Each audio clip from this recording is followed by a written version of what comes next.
Tim Sway here. This is not a build video. This is a walkthrough video of a pinball desk that I've been talking about a lot on my Reclaimed Audio podcast. So I'm basically making this for those listeners and for anybody else who may be interested. If you are a pinball machine collector, I assure you this machine was actually water damaged in a hurricane on the New Jersey shore. Most of the electronics were wet and ruined, and it was far beyond repair.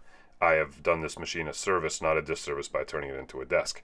You can watch my other videos about pinball machine desks and see that I am actually pretty serious about saving stuff and giving it more value, not less.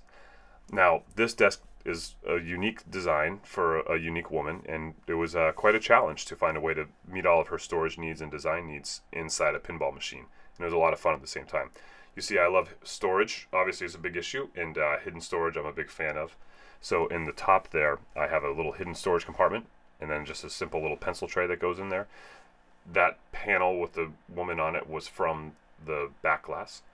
The entire inside of the machine, there's two-sided drawers there you can see, and they open up from both sides. So I made it like a cabinet instead of like individual drawers, so they could open both ways. And those dividers you see are a little bit crooked because they're just pressure fitted in, so she can move them to where she needs them.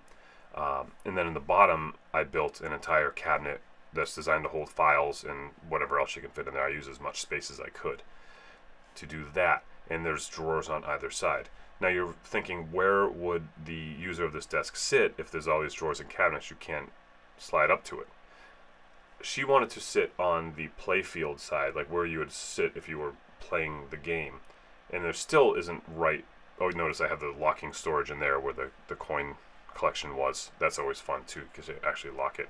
But so she wants to sit on this side, and she also wanted high, like higher as 36 inches high. So I built this tray out of another piece of the back glass that she could slide out as a keyboard tray and sit at with her monitor up on top of the glass. This was her idea, and it works pretty well. So the machine retains its shape, has all sorts of storage in it. She can sit comfortably on that end of it at an appropriate height, but since it's taller, there's even more storage. Her cords can fit right through there.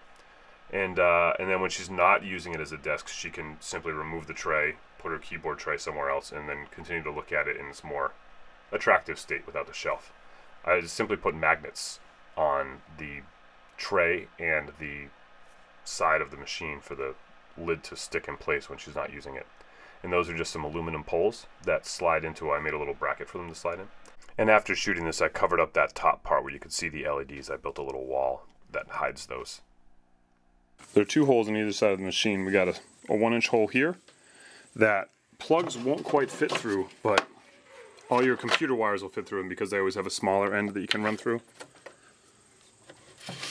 And then there's a larger hole in the bottom that will actually fit a full plug. So the idea being you could put a power strip in here, run all your wires in through this hole, whatever, bunch them all up out of the way. You just got to make sure they're bunched up out of the way of these poles that slide. And then you can just run one power strip right out. And you might have to be creative with where you put it. You might have to like tack it up here or something. On this side, the on-off switch. I figure even if you put the thing up against the wall, you're still going to have room to get your hand in. That clip was made for the customer explaining some of the details. There's so many little details that went into making this that made it long. Just the paint job alone, of trying to find a complementary paint job that matches the art without taking away from it, matching the colors, creating knobs out of some of the parts from inside the machine. Cleaning the playfield alone took about an hour or two of just, you know, like basically Q-tip type cleaning and polishing with wax. And having it just make all sense. There was some damaged spots because the box wasn't really poor condition from the flood. There were some spots that I had to damage. I actually did some Bondo work on the box and then painted it to look like the existing paint and trying to age the paint and whatnot. The LED lights light up that beautiful board. And this is a wide body pinball machine, so it's a little bigger than most. It's a really nice sized desk and cabinet. It was a lot of fun to make, and it was really hard to make. And I hope you enjoyed checking it out. And maybe it'll inspire something from you. Thank you.